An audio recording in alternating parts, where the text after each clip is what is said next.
ওম শান্তি। আজকের তারিখ হলো 22 জানুয়ারি 2025। প্রাতঃ মুরলি ওম শান্তি বাপ দাদা মধুবন। আজকের মুরলিতে বাবা বলেছেন, মিষ্টি বাচ্চারা, এ অনাদি ড্রামা হলো পূর্বরচিত। এ অত্যন্ত ভালোভাবে বানানো হয়েছে। বাচ্চারা, তোমরা এর পাস্ট, প্রেজেন্ট আর ফিউচারকে খুব ভালোভাবে জানো। প্রশ্ন: কোন আকর্ষণের উপরে ভিত্তি করে আধারে সকল আত্মারা তোমাদের কাছে আকৃষ্ট হয়ে যাবে? উত্তর: পবিত্রতা আর যোগের আকর্ষণের উপরে আধারে। এর মাধ্যমেই তোমাদের বৃদ্ধি হতে থাকবে। ভবিষ্যতে বাবাকে অতি শীঘ্র জেনে যাবে। যখন তারা দেখবে যে এত অগণিত সংখ্যক আত্মার উত্তরাধিকার নিচ্ছে, তখন অনেকে আসবে। যত সময় অতিবাহিত হবে ততই তোমাদের প্রতি আকৃষ্ট হতে থাকবে। ওম শান্তি। আধ্যাত্মিক রোহানি বাচ্চাদের এ তো জানা রয়েছে যে আমরা আত্মারা পরমধাম থেকে আসি, একথা বুদ্ধিতে তা রয়েছে, তাই না?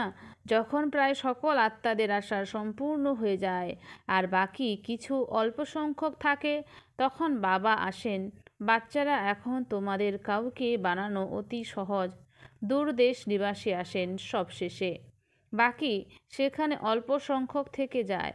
এখনও পর্যন্ত বৃদ্ধি তো হচ্ছেই, তাই না? তোমরা এও জানো যে বাবাকে তো কেউ জানে না, তাহলে তারা রচনার আদি মধ্য অন্তকে কিভাবে জানবে? এ হলো অসীম জগতের ড্রামা, তাই না? একে ড্রামাকে তো ড্রামার অ্যাক্টরদের জানা উচিত। যেমন পার্থিব জগতের অ্যাক্টররাও স্থূল ড্রামাকে জানে যে অমুকে অমুকে এই পাঠ পেয়েছে। যে জিনিস অতীত হয়ে যায় তারই পুনরায় ছোট ড্রামা তৈরি হয়। ফিউচারের তো কেউ বানাতে পারবে না। যা পাস হয়ে গেছে সেখান থেকে নিয়ে আর কিছুই কাহিনী সৃষ্টি করেও ড্রামা তৈরি করা হয়। সেটাই সকলকে দেখানো হয়। ফিউচারকে তো কেউ জানেই না। এখন তোমরা জানো যে বাবা এসেছেন, স্থাপনা হচ্ছে, আমরা উত্তরাধিকার পাচ্ছি। যারা যারা আসে তাদের আমরা রাস্তা বলে দিই দেবী দেবতা পদ পাওয়ার।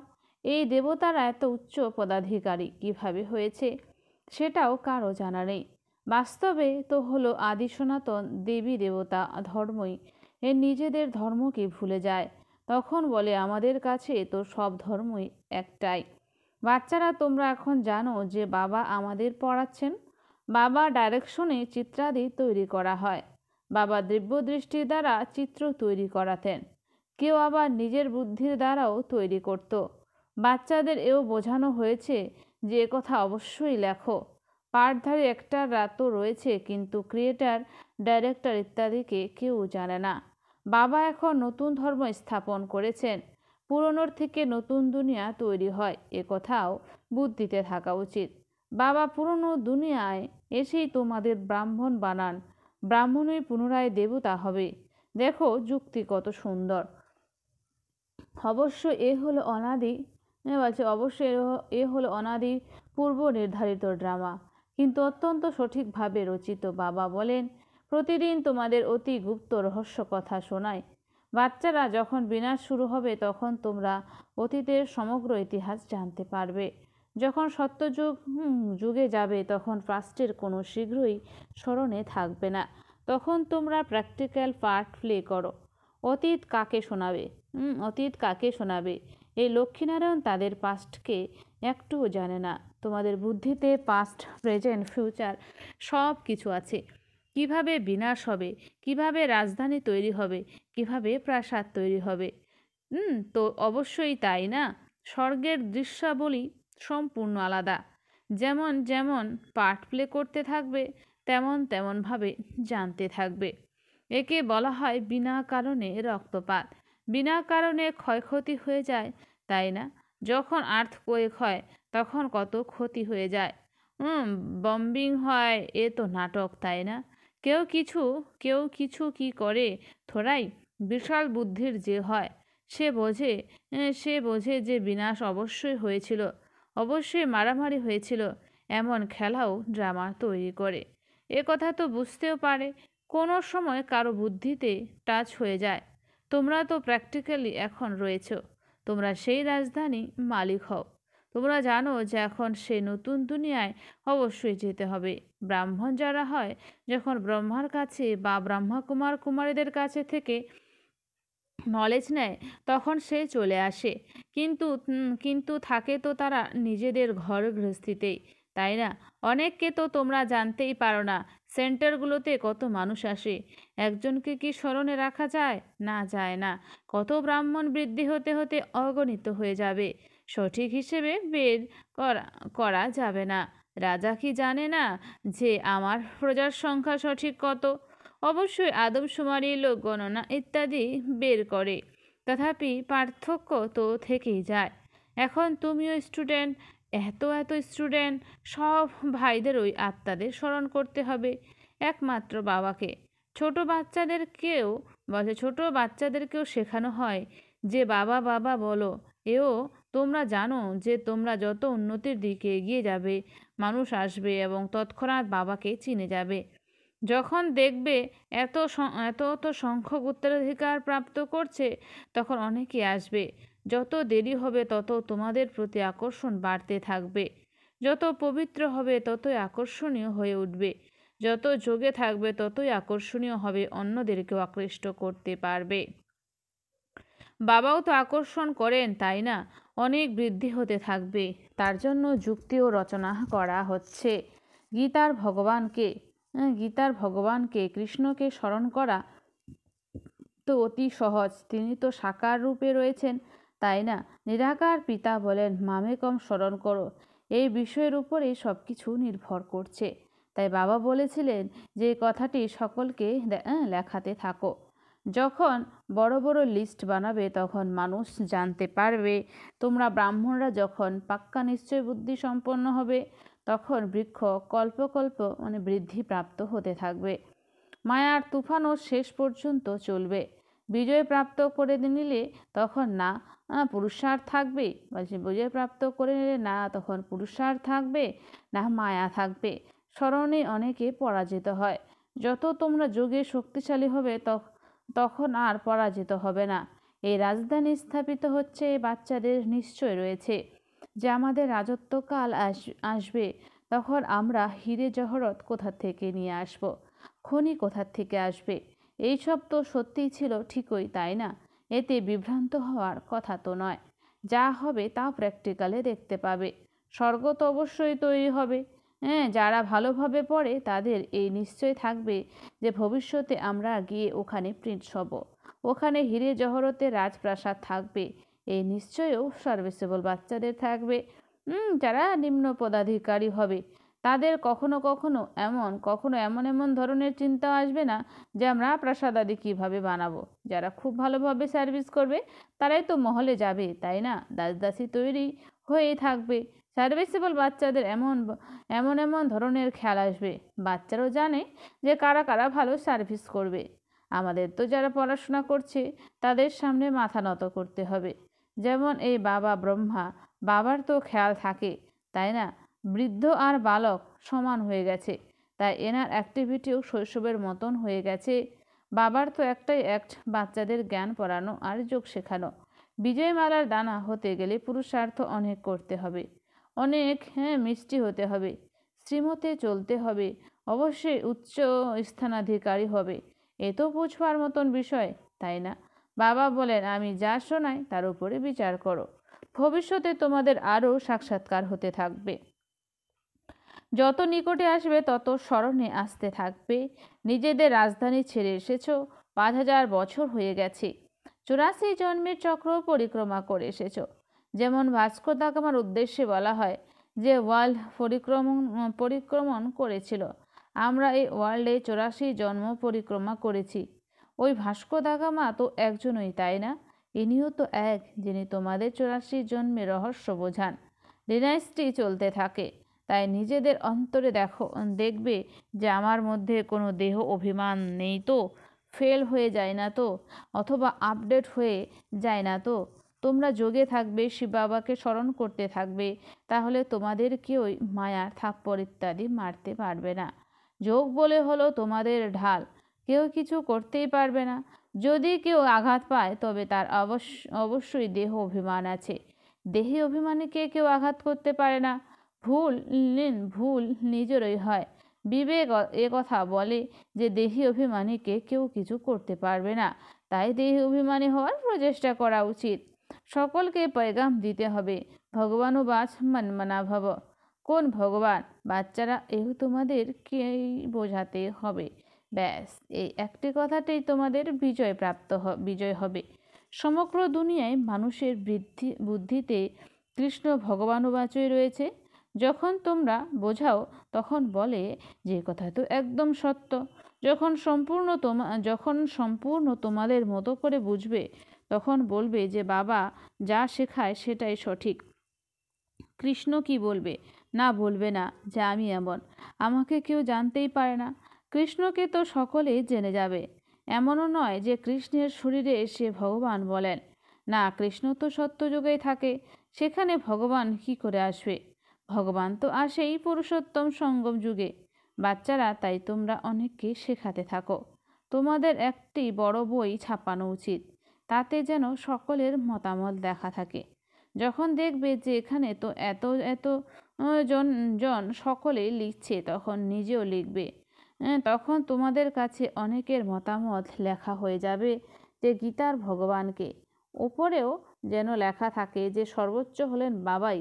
কৃষ্ণকে সর্বোচ্চ বলা যাবে না, তিনি কখনো বলতে পারেন না যে বামে কম স্মরণ করো। ব্রহ্মার থেকে উচ্চতম হলেন ভগবান, তাই না? মুখ্য কথাই হলো এটা। এতেই সকলের দেউলিয়া বের হয়ে যায়। বাবা কখনো বলেন না যে এখানে বসতে থাকতে হবে। না, সদ্গুরুকে নিজের করে নিয়ে পুনরায় নিজ ঘরে নিয়ে থাকো। শুরুতে তোমাদের ভট্টি হতো। শাস্ত্রেতেও ভট্টের কথা রয়েছে, কিন্তু ভট্টি কাকে বলা হয় তা কেউ জানে না। ভট্টি হয় ইটের, তাতে কোনোটা পাকা, কোনোটা আধা পাকা বেরোয়। এখানেও দেখো, সোনা নেই, আছে পাথর মাটির টুকরো। পুরনো জিনিসের অ্যান্টিক মূল্য অপরিসীম। শিব বাবা দেবতাদের মান সম্মান আছে। শিব বাবা দেবতাদের মান সম্মান আছে, তাই না? সত্যযুগে তো মান সম্মানের কোনো কথাই নেই। ওখানে কি পুরনো জিনিস বসে কেউ খোঁজে? না, খোঁজে না। ওখানে পেট ভর্তি প্রাপ্তি থাকে। খোঁজ করার প্রয়োজনই থাকে না। তোমাদের খনন করার প্রয়োজনই নেই। দ্বাপরের পর থেকে খনন কার্যাদি শুরু হয়। ঘর বাড়ি যখন বানায়, খুঁড়তে গিয়ে কিছু বেরিয়ে আসে, তখন মনে করে যে নিচে কিছু রয়েছে। সত্যযুগে তোমাদের কোনো চিন্তা থাকে না, ওখানে তো সোনাই সোনা, অগাধ সোনা, ইটও সোনার। বলছে ওখানে ইটও সোনার হবে। কল্পপূর্বে যা হয়েছিল, যা নির্ধারিত, তারই সাক্ষাৎকার হয়।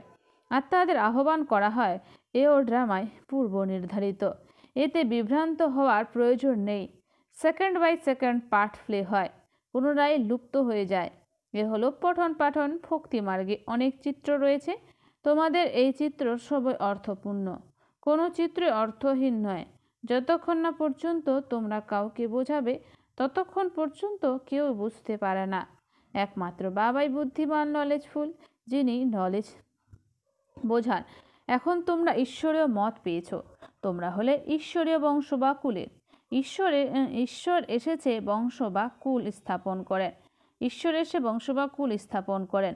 এখন তোমাদের রাজ্যাদি কিছুই নেই। রাজধানী ছিল, এখন নেই। দেবী দেবতা ধর্ম অবশ্যই ছিল। সূর্যবংশী ও চন্দ্রবংশী রাজত্ব অবশ্যই রয়েছে, তাই না? গীতার দ্বারা ব্রাহ্মণ কুল স্থাপিত হয়, সূর্যবংশী চন্দ্রবংশী কুল স্থাপিত হয়। এছাড়া অন্য কেউ হতে পারে না। বাচ্চারা, তোমরা সৃষ্টির আদি মধ্যান্তকে জেনে গেছো। পূর্বে মনে করতো যে বড় প্রলয় হয়, পরে দেখানো হতো সাগরে অশ্বত্থ পাতার উপর শ্রীকৃষ্ণ ভেসে আসছে। প্রথম নম্বরে তো কৃষ্ণই আসে, তাই না? এছাড়া সাগরের কোনো কথা নেই। বাচ্চারা, তোমাদের বোধ বুদ্ধি অত্যন্ত ভালো হয়ে গেছে। খুশিও তাদেরই হবে যারা আধ্যাত্মিক পড়াশোনা ভালোভাবে করে। যারা ভালোভাবে পড়ে তারাই পাস উইথ অনার হয়। যদি কারোর সঙ্গে প্রেম হয়ে যায়, তখন পড়ার সময়ও সে স্মরণে আসতে থাকবে, বুদ্ধি সেখানেই চলে যাবে। তাই পড়াশোনা সর্বদা ব্রহ্মচর্য অবস্থাতেই হয়। বাচ্চারা, এখানে তোমাদের বোঝানো হয় যে একমাত্র বাবা ব্যতীত আর কোথাও যেন বুদ্ধি না চলে যায়। কিন্তু জানে যে অনেকেরই পুরনো দুনিয়া স্মরণে চলে আসে, পুনরায় এখানে বসে শোনেই না। ভক্তিমার্গ এমন হয় সৎসঙ্গে বসে বুদ্ধি কোথায় কোথায় পালিয়ে যায়। এ তো অনেক বড় কঠিন পরীক্ষা। কেউ তো যেন বসে আছে, ঠিক শুনছে না। অনেক বাচ্চারা তো খুশিও হয়, বাবার সম্মুখে বসে খুশিতে দুলতে থাকে। বুদ্ধি যদি বাবার সঙ্গে থাকে তাহলে অন্তিম সময়ে যেমন মতি তেমনই গতি হবে। এর জন্য পুরুষার্থ অত্যন্ত ভালোভাবে করতে হবে। এখানে তোমরা অগাধ ধন প্রাপ্ত করো। বাবা বলছেন আমরা এখানে অগাধ ধন মানে আমরা এখানে জ্ঞানের ধন প্রাপ্ত করি। আচ্ছা, মিষ্টি মিষ্টি হারানিধি বাচ্চাদের প্রতি মাতা পিতা বাপদাদার স্মরণে স্নেহ সুমন আর সুপ্রভাত। আত্মাদের পিতা তার আত্মারূপী বাচ্চাদেরকে জানাচ্ছে নমস্কার। আমরা সমস্ত আত্মারূপী বাচ্চারা জানাই মাতা পিতা বাপদাদাকে স্নেহ সুমন আর নমস্কার। ধারণার জন্য মুখ্য সার। 1 নম্বর, বিজয়মালার দানা হওয়ার জন্য অত্যন্ত ভালোভাবে পুরুষার্থ করতে হবে। বিজয়মালায় দানা হওয়ার জন্য অত্যন্ত ভালোভাবে পুরুষার্থ করতে হবে। অত্যন্ত মিষ্টি হতে হবে, শ্রীমত অনুসারে চলতে হবে। বিজয়মালার দানা হওয়ার জন্য অত্যন্ত ভালোভাবে পুরুষার্থ করতে হবে, অত্যন্ত মিষ্টি হতে হবে আর শ্রীমত অনুসারে চলতে হবে। 2, যোগই হলো ঢাল, সেই জন্য যোগ বল জমা করতে হবে। যোগই হলো ঢাল, সেই জন্য যোগ বল জমা করতে হবে। দেহি অভিমানী হওয়ার জন্য পুরোপুরি প্রচেষ্টা করতে হবে। দেহি অভিমানী হওয়ার জন্য পুরোপুরি প্রচেষ্টা করতে হবে।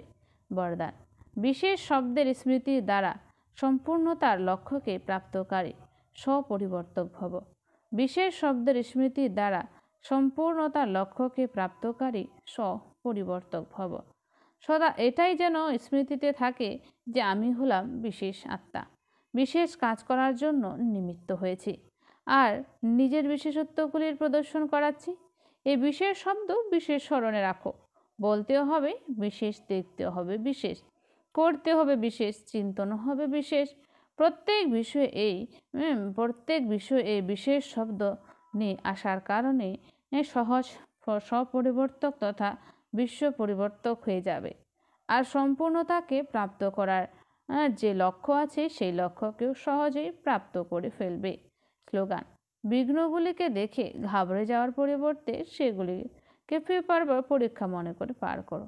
বিঘ্নগুলিকে দেখে ঘাবড়ে যাওয়ার পরিবর্তে সেগুলিকে পরীক্ষা মনে করে পার করো। নিজের শক্তিশালী মনসার দ্বারা সাকাশ দেওয়ার সেবা করো। এখন আর মনসার কোয়ালিটিকে বৃদ্ধি করো। এখন মনসার কোয়ালিটিকে বৃদ্ধি করো, তাহলে কোয়ালিটি যুক্ত আত্মারা নিকটে আসবে।